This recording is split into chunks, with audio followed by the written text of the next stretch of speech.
Hello, everybody. Welcome to another episode of Greatness Glory podcast. Today, I have an interview with a dear friend and teacher, a shaman, a healer who lives in Peru that specializes in working with the plant medicine, especially tobacco, which might be surprising for most people who have no idea about the background of tobacco. So we're going to discuss different subjects about shamanism and healing and things of that nature. Hi, Merav. Welcome to the Hey, podcast. I'm very excited to have you here. Looking forward to learn a lot of things from you and also share it with others. thank you so much for thinking about me. Thank you so much for inviting me. I'm honored to be here. Thank you. My pleasure. I wanted to ask you, if you don't mind, start by telling us how did you start your path as a shaman and a healer, and like how did you get into all this healing stuff? I don't really see myself as a shaman, but maybe we'll come to that later. um, so my name is Merav, and I was born and raised in Israel. I was always fascinated by art. I guess I was always looking for something more, another way to express myself, another way to connect to the divine. In early age, I moved to live in Europe, and I lived for 15 years in the Netherlands, where I was studying art, and I was a part of a cultural center that was combining like art and politics together as a political activist. And I'm telling all that because I feel that somehow that had prepared me to what I was doing today, all of this. And after 15 years in Amsterdam, my mom got very sick with cancer and she passed away. And then I found out that one of my best friends that was same age as I am got sick with cancer, with brain cancer, and she also passed away. And then another member of my community had died, and I guess I had no tools to deal with that. I didn't know. I didn't know what to do. I didn't know. I was overwhelmed. I realized all of a sudden that I'm mortal as well. And you know how it is when your attention is focused somewhere, you see it everywhere. So everywhere I looked, I saw people that were dealing with cancer. And at that time, for a living, I was doing video art. So I was working with choreographers, documenting their work. And I met this beautiful woman, Catalina from Chile, that really sometimes you have like these encounters that change your life, because she invited me to come to Santiago, Chile to work with her. And I accepted her proposal. I think I was very depressed in that time and I was looking for something. I was looking for the elixir of life. I couldn't accept my own mortality and I didn't want to die. And I felt like seeing cancer everywhere. I felt like it's close. So I came to South America, to Chile, to Santiago, Chile, and it was like that from the beginning, people were coming to me, people that I didn't meet, casual encounters in the park or in the street, and they were talking to me about ayahuasca and about Amazonian shamanism. And I was more of and like an artist and anarchist.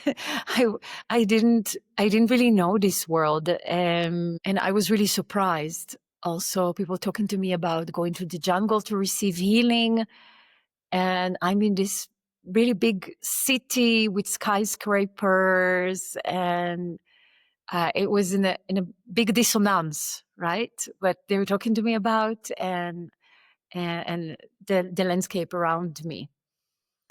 And the project I came to do was not happening, and I find myself drawn. And to my surprise, I went hitchhiking from Chile to Peru, and it was not planned, to find an ayahuasquero that people were telling me about. Ayahuasquero that was called Don Juan. Oh, I don't know if you're familiar with the Castaneda books, but oh, when yeah, I yeah. was in my 20s, I read all his books. And all Okay, of a yes. sudden, people were coming to me and talking to me about ayahuasca. And I would say, like, why do I need to drink ayahuasca? And they would tell me, because you will get the answers for all your questions. And then they offered me to go and work with Don Juan, which was really fascinating for me. That was kind of igniting my imagination and making me like really curious about going to the jungle and meeting this ayahuasquero. So like Um, Don Juan was like actually you could meet him at that time? Don Juan is one of the most common names Okay. in in South America. It's like Joe. It's Uh, very common.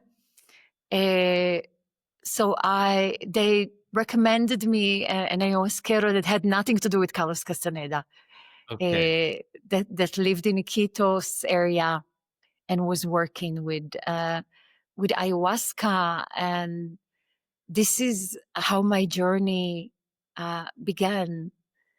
I went to the Amazon jungle. I met with this shaman. I drank medicine with him.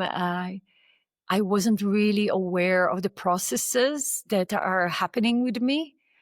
I thought I would never go back. That was like really weird. I had no contacts, no preparation. Um, but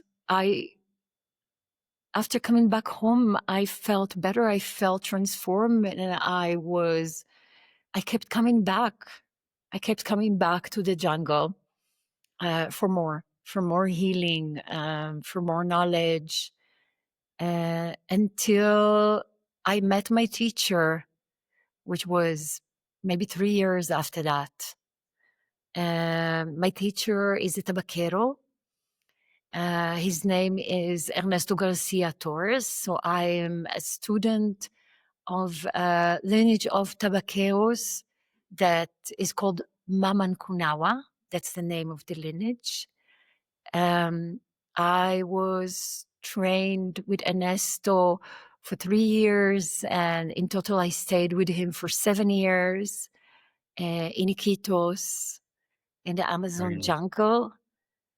And today I am training others that wants to work with tobacco, together with my colleague Jason Grashanick. We work together, bringing the masculine and the feminine in the tobacco medicine. I hope that Ah, answers your question. There was no short version. I'm sorry. I was still yeah. making it as short as I could. Very good. Thank you. So you moved to Peru. I think you live in the Sacred Valley, or what is it called? Yes, today I live in the Sacred Valley of the Incas, which Yeah. is in Cusco area. I'm not very far from Machu Picchu. Okay. Um, yeah, I have a lot of questions I want to ask you, but can we start by defining and saying for people who don't know, what is really shamanism, and is it like a religion? Is it a practice?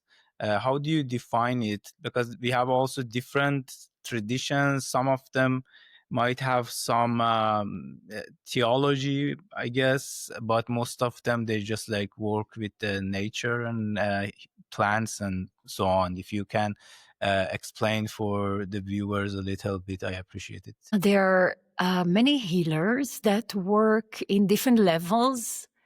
People that are called shamans. Shaman is actually a word from that originates in Mongolia, which means healer. The meaning of that is a healer, curandero in Spanish. But the unique role of shaman that maybe differentiates them, let's say, from herbalists, is that they are a bridge between this world and the spirit world. Mm-hmm. So traditionally, the role of the shaman is to bring messages from the spirit world to his people, to his community. You know, in ancient time, that would be things like where to hunt, could be predicting about when to plow certain plants. Are we there's enemies threatening us? Are we going to win this war? How can we prepare for this war?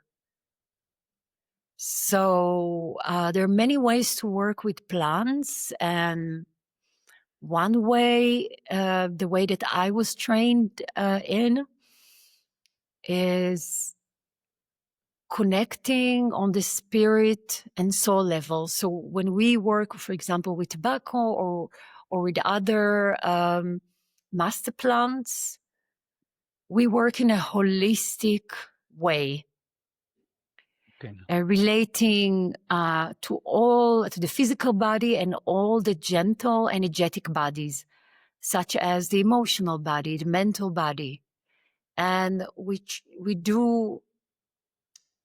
work with spirits, like the tobacco spirit, in order to do work in the spirit world, on the spirit and soul level, working on soul contracts, etc. Okay. And how do you see the relationship between humans and nature? Like, obviously, in the modern times, like most people are like very disconnected from the nature, which is life actually is nature, but like we are just living in modernized environment. But what was supposed to be the relationship between us? You know, we are here in this temporary body, but our soul is eternal. And as we come here, we forget the true name of our soul. And we are here on this journey of remembrance, right? Remembering who we are, why we decided to come here, what is the true name of our soul. And we are in a journey of awakening. And we are not alone in that. My feeling about it, since you ask, is that we all are here in a journey to elevate ourselves and expand our consciousness. And when I say all, I am talking about Mother Earth, Gaia, Pachamama. I'm talking about the animal kingdom. I'm talking about the plants. We all agreed to come here to remember, to forget, in order to elevate our consciousness for the well-being of everybody, for the well-being of everyone. Yeah, that's a very nice statement. Thank you. I know that in different spiritual traditions which I studied, the same concept exists. Like, for example, Buddhists, especially the Tibetan Buddhists, also they believe that they're here to like awaken and also like awaken the whole earth universe also in some way, not just themselves. But I was wondering, in the shamanic traditions, uh, how do they see the famous concept of like enlightenment, awakening that exists mostly in the Eastern systems? I don't know if how is that introduced or looked at upon in shamanism? I never heard my teacher speaks about this, but I hear him talk about tobacco and working with tobacco as the path of liberation. That we are here, that tobacco is helping combat negativity that is coming through, that is affecting our mind, affecting our emotions. To the tobacco is helping to receive more clarity, to bring more alignment in your lineage, alignment in your personal history. And that when we are doing this work, we are not alone, and we are not just doing it to ourselves. We are constantly connected to the web of life. And this work that we are doing is spreading and cleaning and clearing 7 generations back and 7 generations forward, and working also in the collective dream, in the collective consciousness, to liberate. So he's been talking about it like as a part of liberation. Okay. Can we say, maybe some people say, ego death and kind of those kind of things, that like a shaman gets to like a very high level and loses his like limited identity and like experiences the ego death and like becomes one with nature? Is it something like that? I'm just like using my own understanding of it. Yes, I guess that I'm just putting what you're saying in my terms, in my words. We are all channels. We all have this potential of being a channel. But in order to do that, you need to liberate yourself from the self-hypnotism, from the stories that we tell ourselves and we believe in. Yeah. And when you do that, you can make a differentiation between what is coming from you, your mind, and what is coming from a higher source. So I would say it really helps not to hold on to stories, in a sense, not to have a name, not to identify too much with your stories, with your identity, with your name.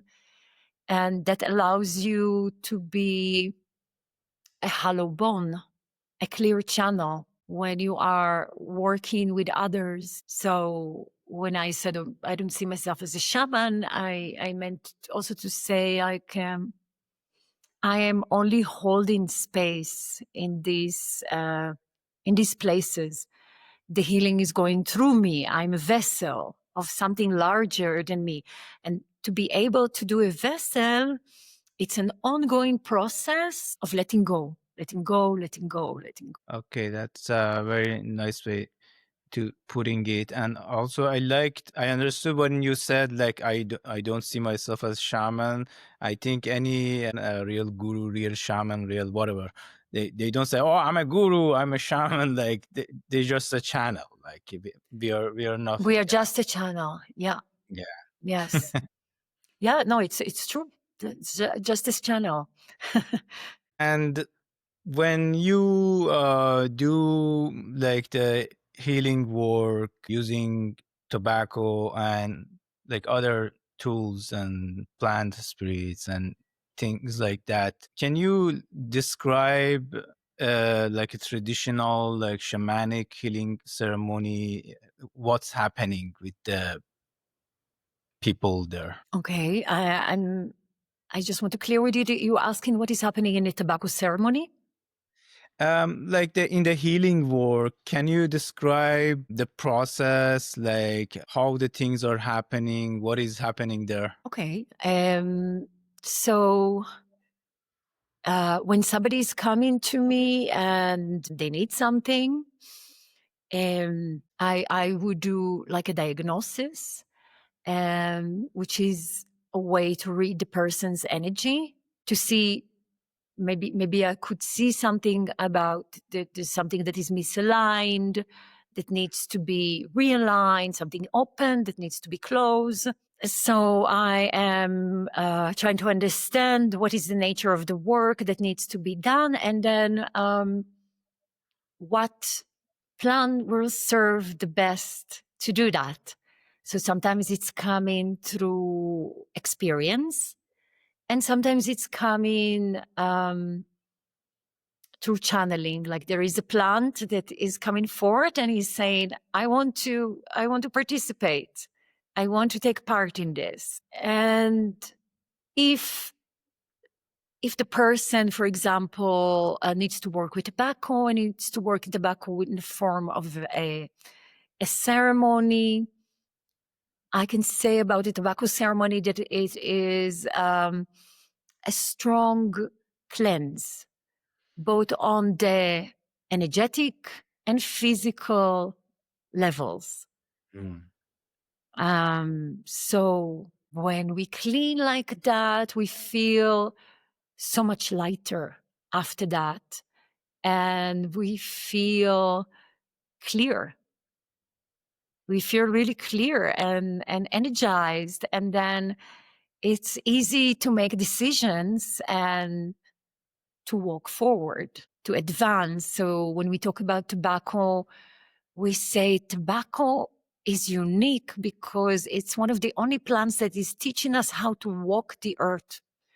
It's such a down-to-earth, practical spirit to work with. So it's cleaning us, it's energizing us, and then from this place we can go forward. You know, also often I work with people with what is called a process of a dieta. So that means a process in which people isolate themselves from the everyday life, like kind of like going into the cave, and ideally in a nice place in nature, so we can also connect and recharge yourself with nature. And then you eat very little, you eat very clean, and you drink a brew from a certain plant, for example, from the tobacco plant, with a purpose to connect with this plant, learn from it a lot about ourselves, about the shamanic world, about our path here, what we came to do here, to build a relationship of allies with this plant spirit. So we have an ally, a teacher, a guide for life. That's a very ancient way to work with plants that we can see among many different indigenous groups. In our lineage, Mamankunawa, we have our unique way of doing the diets. And typically the main plant that we would use is tobacco.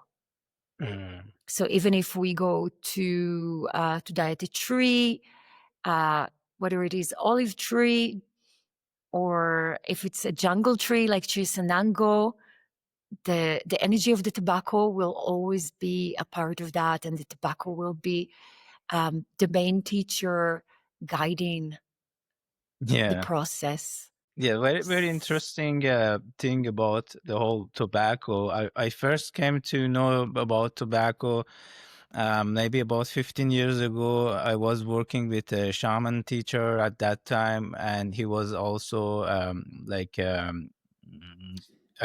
Cherokee shaman descendant in North America. And then he told me lot of things about tobacco first time, and I never knew about it. Like most other people, I thought like, oh, it's cigarettes. People are smoking just to have Right. fun and things like that. And he taught me some things about like praying and making offerings with tobacco. And I had a lot of good experiences also doing that. I always knew, and I heard this from other people also saying, I always knew there is something special to tobacco. It's not just some stimulant, like just some coffee you take and it makes you alert. I definitely feel it's like a special energy. And I think I heard one time one shaman said that we can never understand the mysteries of tobacco. It's like so profound or something like Mm. that. So I know you have a lot of other podcasts. You talked about tobacco, so I don't want to like take your time much about tobacco here. So I will put your website and things in the comments and description for people to go and watch them, because I think it's very interesting. But most people have no idea about tobacco being a healing plant or things No, like totally 180 from what they think. or even the uh, idea of drinking a brew of tobacco, a tobacco juice, is like really a brand new concept for them. Yes, shocking concept. Yes. I was going to ask you, can you share a story of profound healing that you witnessed, whether you working with people or people going to your teacher, if any example comes to your mind? I think maybe it's best to give a personal example, Okay. because sometimes these processes, first of all, they're very sacred, right? Because between us and spirit, and then like very, very personal as well. So if I did Okay. witness that, um, because it's sacred, I keep it here. But I can share something that stayed with me. Okay. So as I told you in the beginning, I feel like today I can say maybe my mother brought me here, because the passing of my mom was the push I needed to create this big change in my life and to step forward to the unknown. So my mom, she passed away at home with the family. We took her from the hospice. She passed away about 13 years ago. And after I finished my apprenticeship with my teacher Ernesto, I stayed for some years in Iquitos, and I was working, and one of the favorite places that I had to work at was so maybe like 6 hours from Iquitos, going with a car to some isolated harbor, and from there taking a boat to a very remote village. And that was a very special place because the jungle is incredibly healing. It's not an easy place to work at or to stay because of the heat, the humidity, the mosquitoes. But this place was so special. The moment I would arrive there, I feel like my batteries are getting charged, Yeah. and within half an hour, I feel so energized. I couldn't take just anyone there because the conditions were quite rough. We were basically camping in the jungle. When I say camping, there was like a little stage from wood. On this stage from wood, we had two mattresses. Each mattress was covered with a mosquito net, and then we had a piece of plastic hanging to protect us from the rain because it's a rainforest, right? And I came there with a guy that wanted to do a diet. We came just the two of us. We hang a little curtain to separate the spaces. And this guy was dieting a very beautiful, powerful tree, a very strong guardian of the jungle. And the night is coming, and I am sitting on my little mattress underneath the mosquitero, and I am preparing to serve the medicine to him, and I'm smoking my pipe. And as I smoke in my pipe, the space is opening, and I see a vision as clear as I can see you now. And I see the room where my mom passed away, and she's on the bed, and I'm there, and my brother, and she's leaving us. And as I recall it, that was not an easy process for us, because I could feel that there is some fear around that with my mother. And so it was on many levels, it was really hard for all of us. But the space that was opening for me, the vision that was opening for me, my mom is lying on the bed, and she's talking to my father and to us, her children. And she's saying, it's okay. It's my time to go. And it's okay. And just please move on. Live your life. Live your life. Be happy. Be happy for me that I'm also releasing myself from the pain of this body. And I don't recall everything that she said, but it was so positive. And that was cleaning the residue of the experience as I remembered it. And in that moment, I also knew that this is not also just for me, that also my brother is feeling this now, and also my father is feeling this now. And, and then I woke up, and I was surprised to find myself in the jungle. It was really a realistic experience that helped me to change the stories I was telling myself in respect to what happened with my mother. Was a huge healing in that. And this is one of the ways in which the plants work. They take us to different timelines, and they start to order and bring alignment and transform. Thank you so much for sharing the experience. It's very beautiful. Since we talked about the visions and things like that, a big question a lot of people have is that the spirits that you communicate with, you see, well, some people, they completely reject that. They say, no, it's all hallucination. And some people, they say, no, we work with the spirit, we see them, and so on. And I think some of these experiences is also a projection of our subconscious mind, our traumas, or things that maybe comes up. My personal opinion.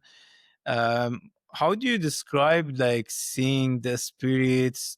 Are there like good spirits, bad spirits? Are there demons, evil beings, and things like that? I think that we live in a multi-dimensional universe, and we are multi-dimensional beings ourselves. And working with the plants can sometimes help us to shift our point of consciousness. So we can see things that we cannot notice in our regular consciousness. When I see things, it's not always like in a form of vision.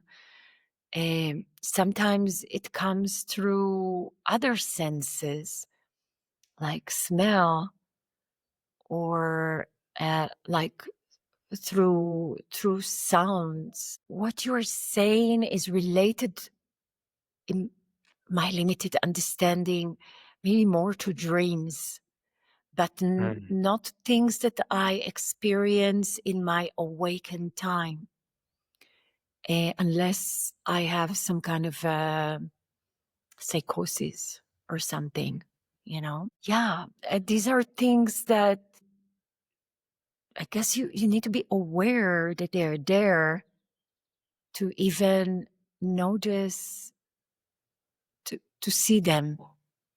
Because, for example, when I'm in the jungle, there are so many different inputs that are coming in, and my consciousness is choosing what to see and what not to see.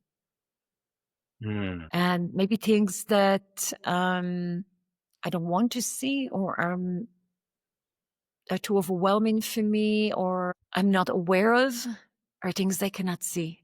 And again, I'm not here to convince anyone. Yeah. I'm not here to convince anyone. Right. It's Right. part of our heritage. I mean, all of us, it doesn't matter from which part of the world we come from. Our ancestors were living in a time that they were very connected with nature, very connected with spirits, and that was part of their everyday. With advancement, if we can call it advancements in some ways, of science, things that we cannot touch and we cannot see had become obsolete. Yeah. So do you think the way that this like Western world and movies and Christianity describes some of these entities and spirits, I think it's a bit exaggerated. Is it really like that? That somebody is like possessed and they like things like that, or is it like just bullshit? Look, I did my training in the Amazon jungle. So the Amazon jungle, it's a place that the animism is still very much alive there. I grew up in the West. I grew up in Israel. It's also, Middle East is also a very spiritual place. We have Kabbalah. Kabbalah is also talking about these themes. But actually, when I grew up, I thought it was fairy tales of old women. Until my teacher was bringing me people to give them diagnosis so I can recognize different situations. And then my experience was, yes, that's very real. A lot of people that will come to, and I was to visit Ayahuasca and Iquitos, if they are local, is because they recognize that something is wrong with them, something that Western medicine cannot fix. And they grew up in a culture that is aware of all these energies. Oh, and then okay. many of these people, they end up at the clinic of my teacher, because this is also something that tobacco is very good at, because tobacco is Yeah. very cleaning. So if you take something that is not yours and you're not really determined about holding on to it, tobacco will help you release it. Parasitic energies on all levels. Okay. So when you encounter like an evil spirit or a demon, so what do you do, or what a shaman usually does to protect themselves or to clean it, to like I guess like I don't think that there is like something that we can say we usually do. And that's because it's not like you go to Western medicine and you study and there is a manual. Mm. Each person is developing his or her unique talents as they're doing their apprenticeship, Mm. right? And we all have our unique gifts, and we all have certain allies that we work with that help us. Okay. I would just say, in a very general way, the best is to call on your allies and not to go there yourself, and not Okay. to throw yourself on it. Is to work with the allies and other tools, um, Mm. to I guess you're talking about maybe a possession, that somebody is Yeah. possessed by something. It's very old. Uh, it's something that is talking about that humanity was always dealing with. Nothing is new under the sun. Our attitude towards it are changing, but there's nothing new. So, in respect to what you said, I just want to remind something, that the world, and also us, that we're a microcosmos ourselves, we're expanding through a constant dance, right? Between what we call the negative powers and the positive powers. Okay? The light and the darkness. Mm. And they have their role. Also, these negative powers, what you would call them, destructive energies, demons, whatever you want to call them, they have an important part in our evolution, because as human beings, we have chosen to grow and expand through facing challenges, through Mhm. facing difficulties. And that is the role of these destructive powers. They have a very important role. Otherwise, things, maybe they would be in standstill. Okay. Yeah, I guess there's a saying, they say, sow above, sow below. So if there is good bacteria and bad bacteria, so there are like, if we go even more subtle, even the quantum physics and things like that, they are saying there are dimensions of life that we don't have access to. So maybe there are some energies that we cannot with physical eye see or hear them. I think it makes a lot of sense. I mean, even science speaks about it in some ways. Yeah. Other than using tobacco, for example, or ayahuasca and things like that, what other tools shamans use for healing? For example, I know they use icaros, they use like this fragrances or perfumes and things like that. Can you tell us a bit about those things? So, I mean, just if we talk about tobacco or ayahuasca, and we were mentioning other dimensions before. So, these plants can help us to bring information and healing from other dimensions, right? They can help us to open our perception of time and receive information from the future, or to go back to the past.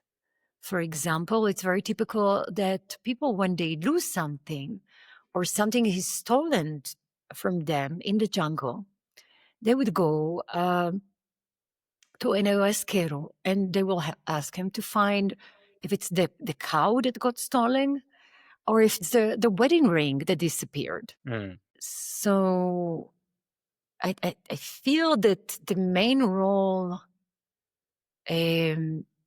working with this plant is to bring things to balance, to help us to come back home. And having allies in the spirit world is very helpful to perform that. Even when we are using smoke, we use it to call the spirits. We use it to clean the space. So it would be clean enough for the spirits to show up. We want to purify and to remove the gross elements, the impurities, so we can be in the presence of spirit, so we can elevate ourselves, so we can elevate our consciousness, so we can connect to our guides, to a higher self, to our ancestors. That's like my feeling is that that's one of the main functions of working with these plants and working as a facilitator, as a translator, as a bridge in these spaces. Okay. Can you tell us what is the icaro? The icaros. The icaro, there are typically melodies that we receive from the plants, and we use them to will the medicine. Like we use them to call on our allies to come and take and participate in the ceremony, in the process that we are doing. And we say that they are the will of the medicine. So you can look at the book of Genesis. God had created the world with a word, right? With intention, with sound. And we have a fragment, a part of this God energy, this ability to create, to manifest inside of us. And we are doing that. And a very powerful way to do it is through sound, vibration, intention. And that's the echoes. Okay. I don't know if is it too much to ask. Is it possible to bless us by chanting an icaro for us? Echoes is used in an Only during ceremonies. it's not an entertainment. Okay. It's not something that we do casually because we are aware of who and what we are calling, right? Yeah. So we try to do that with all the respect. Yeah. Okay, that's fine. Thank you. My next question is, in my channel, I talk a lot about misunderstanding and misconceptions about different spiritual practices, even religious things. You know, I always mention things like, especially in the Western world, people have a very bad understanding of things like yoga, tantra, and things like that. I was wondering, what do you think are the biggest misconceptions that you have seen people have about the shamanism, ayahuasca, and psychedelics, things like that? Okay, can start with one. Is that the plants, they don't heal us. They are giving us tools to heal ourselves. Example, sometimes I see people saying, oh, I've been to 445 ayahuasca ceremonies. For me, I'm thinking like maybe he's missing something, because the plants are not there to create dependency. They're there to show us a path, to empower us. And the same is that when I'm doing ceremonies, the plants will bring a lot of things to my awareness, but they will not correct it. They will support me with my intention to correct it. They will help me. They will advise me, but they will not correct it for me. Because that's one of the contracts that my soul has chosen to take, come into the world, and nobody has the right to take it from me, right? So that the plants will bring awareness, they'll bring clarity, they'll bring us strength. They will strengthen us to do that, but they will never do this for us. No one can do it except for us. That's one misconception that I see. Another one is to think that people that are working in that field, they're enlightened. That's not true. A lot of people that are working in this field, there are human beings that are prone to weaknesses as human beings are. We shouldn't give them too much power. And one of the things that I would say is never give your power to anyone. No one. Believe everything that is being said to you, even if this person is serving ayahuasca, is from this and this tribe. No disrespect. Always check the truth against your body, against yourself. Is this actually your truth? Is this resonating to you? If you feel uncomfortable in a space with somebody in a ceremony, don't drink. Don't drink.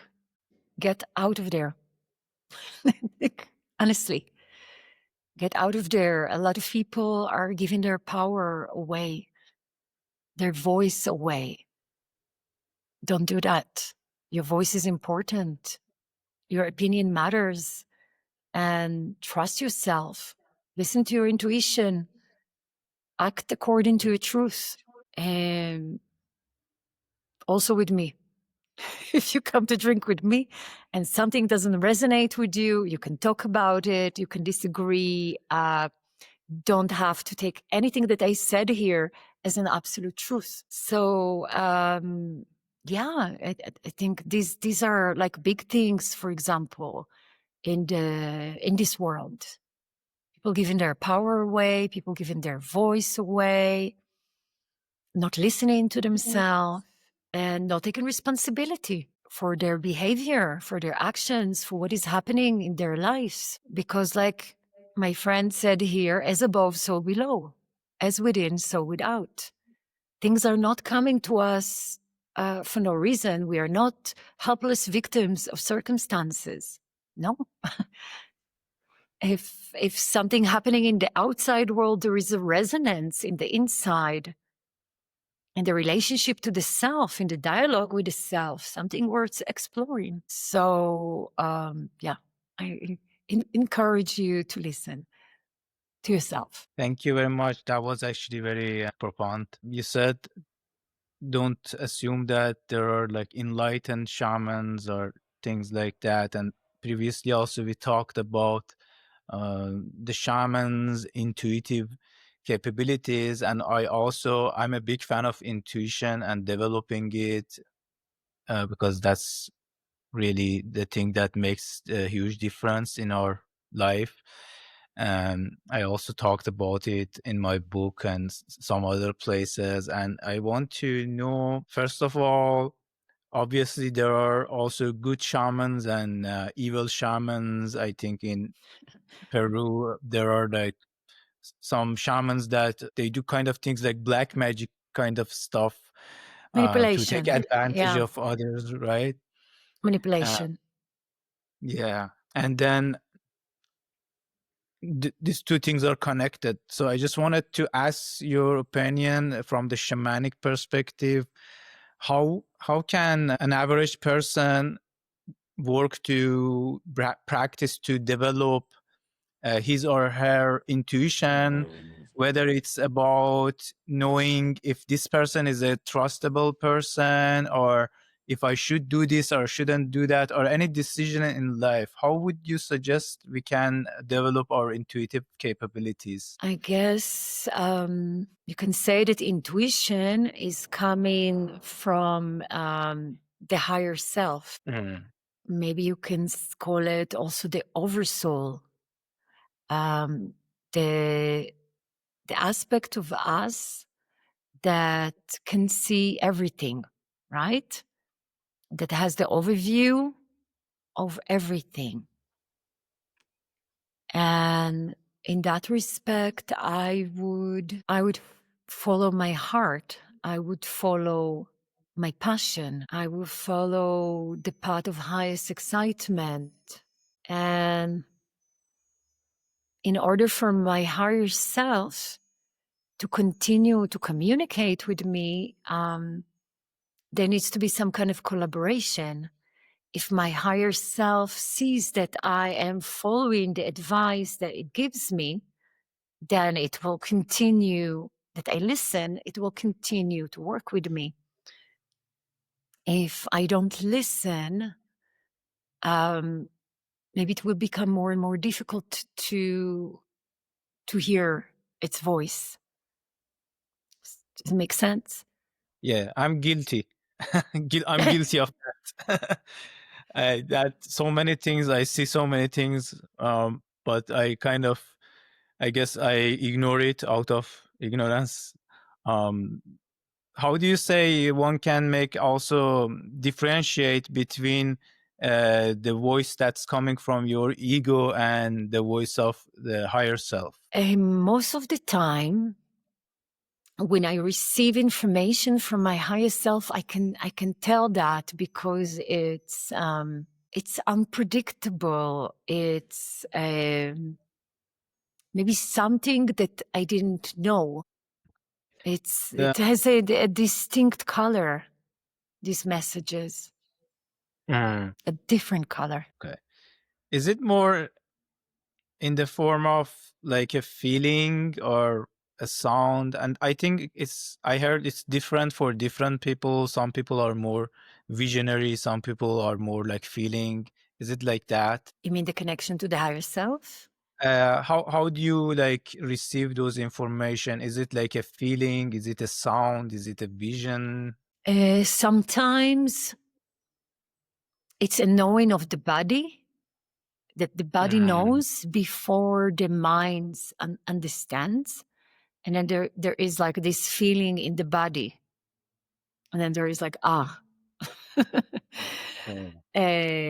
for example, sometimes it can come in a form of synchronicity. Nature's way, universe way to show us that we are on the right path. Sometimes through a dream, sometimes waking up, there is this moment between sleeping and waking up that we are still very connected and we still receive messages from the highest self. That's a very good time to feel into things, both before falling asleep at night and in the morning, like these first moments as you're coming out of the dream space. There's a lot of knowing there as well. It doesn't come in one way. I think it comes in different ways throughout the day, the time. Okay. My next question I wanted to ask you, as a shamanic practitioner who has a lot of experience with these things, what is your advice for people who want to work with different plant medicine, psychedelics, whatever it's called? Especially like, in the Western world and US, a lot of people have access to different things like the magic mushrooms and things like that, LSD. And a lot of people might get it from somebody and they just like go in their home and use it. What is that okay? Or what do you suggest? Some people say, oh, I don't need a shaman, I can just take it myself. Some people say, no, you need to use a shaman. What do you suggest? I will go on the other side that would say that it's always better to work with somebody that can take accountability. One is that if you find somebody that really has a long-lasting, good relationship with a certain master plant, that you can probably receive much more there One, there is somebody holding space for you, which can really allow you to let go and relax, because you don't have to watch over yourself all the time and the environment. And then this person can take you even further than you can ever imagine, because they have a unique relationship with this plant. So for me, that will always be more interesting to do that. Of course, that I am very particular about who I'm working with. I'm very particular. It's really important for me that this person has a proper training, that this person works with dedication and integrity. It's really important to me also to feel that their energy resonates with me, that I feel comfortable with them, that I trust them. Yeah, we also want to remember that we are talking about very powerful plant spirits. And Yeah. every spirit every plant has their ceremony. And we want to, for me, I always feel I'm always in such awe from the work with these spirits, with these beings. That's why I decided to dedicate my life to it. And just learning so much every day, and I am just blown away. So I feel like I want to treat them with respect. I don't want to abuse them or go into the dark side of the plant. Rather, I want to honor who and what they are. Because plants also have a dark side. Like we have a dark side. Everything in the world has a dark side. So you can fall into addiction with amazing plants, spirits, allies like tobacco, like marijuana. Amazing, so many gifts that they give. But you can also go to their dark side. What determines that? Your intention and actions. Our actions have certain consequences.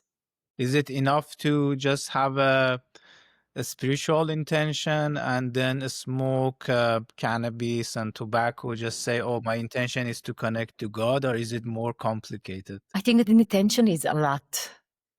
Intention in itself is a lot. Okay, what if like somebody says, okay, my intention is to meditate and every day I smoke a lot of tobacco, cannabis and things like that. Does that make it okay? You need to be in integrity with yourself. Are you lying to yourself? Like, for you, your process, your life, your body, your spirit, Yeah. are you truthful?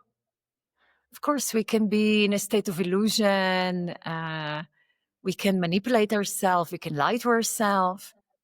But then, is it serving you? If it's serving you, fantastic. If not, maybe you want to do something about it. Very good point. Going back to that subject of people using this psychedelics at home, if somebody says, okay, I don't have a shaman, or I cannot travel to Peru or somewhere, but I want to create a sacred space and good environment and experience it with myself, what advice do you have for them? Because I know there are people that they'll do it anyways. Yeah, I can't take responsibility on that they will do it anyways. These are, like I said, these are really very, very powerful plants. I would work with somebody that can guide me into that. Because they work very deeply into the subconscious. Unfortunately, or maybe not unfortunately, this is what it is, that we live in a world that is in trauma. That's the world that we live in. And so, when you're coming consciously or not consciously to work with trauma, taking plants by yourself, you can open all kinds of doors and dimensions, and you don't have any idea what you're doing.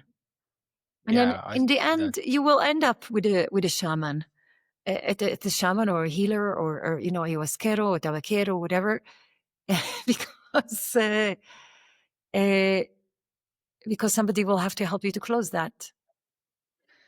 yeah, So what I say is like maybe work on your self-worth, your self-worthiness, because you deserve to do it, to have the money, to have the means to do it with somebody that can advance you. You deserve care, you deserve help. Allow yourself to do that instead of doing something that might have destructive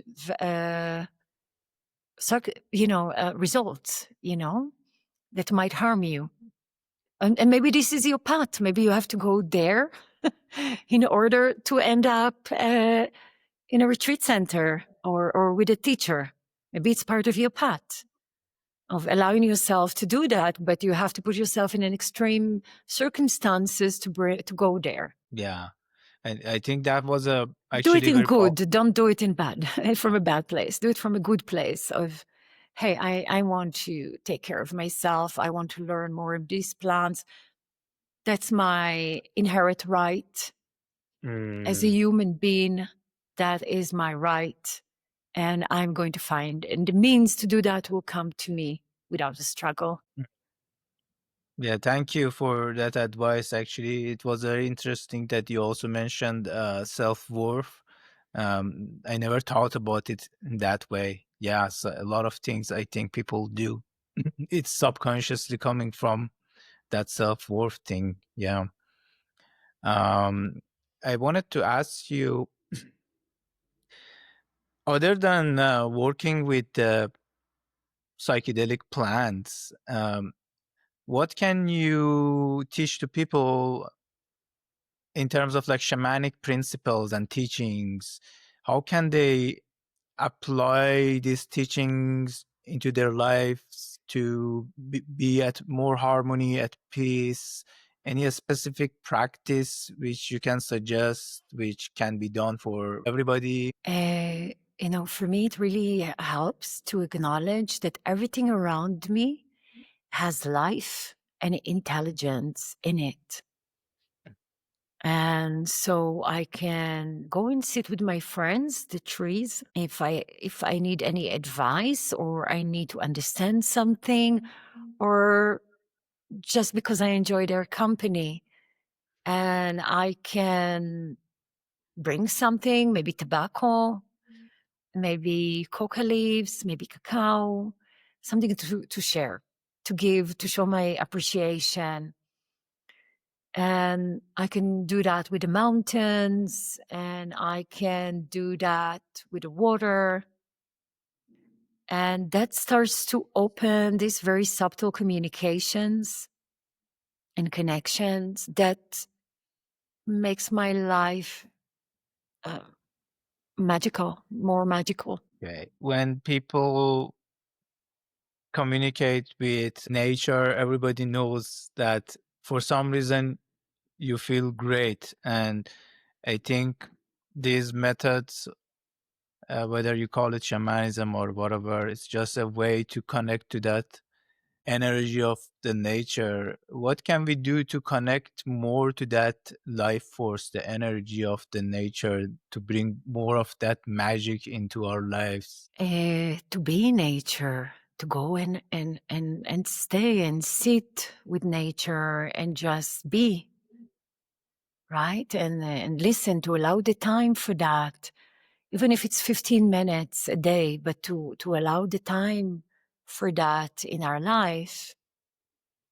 Here in Peru, in the Andes, they have this beautiful concept. It's called Aini. It means today for me, tomorrow for you. Reciprocity. And I feel some of it is, for me, is understanding that the mountain, we are here in a valley with beautiful mountain peaks. And the mountain peaks, they are called apus here. And they represent the energy of the protection, the guidance of the ancestors. So recognizing that the support is here is bringing another layer to the life, remembering that we are not alone, recognizing that there are sources that are supporting us and nourishing us, like the earth, like the air, like the fire, right? The elements, the trees, the plants, the mountains, and incorporating that even in a small way in our life can help to build on further on this communication, on all this quality, allowing ourselves to more deeply receive this support and be grateful for it. Okay. What advice would you give to someone that is searching for his or her life purpose? Because that's a question a lot of people have. And I think maybe you have found your purpose to work in this path, but a lot of people are still looking for that.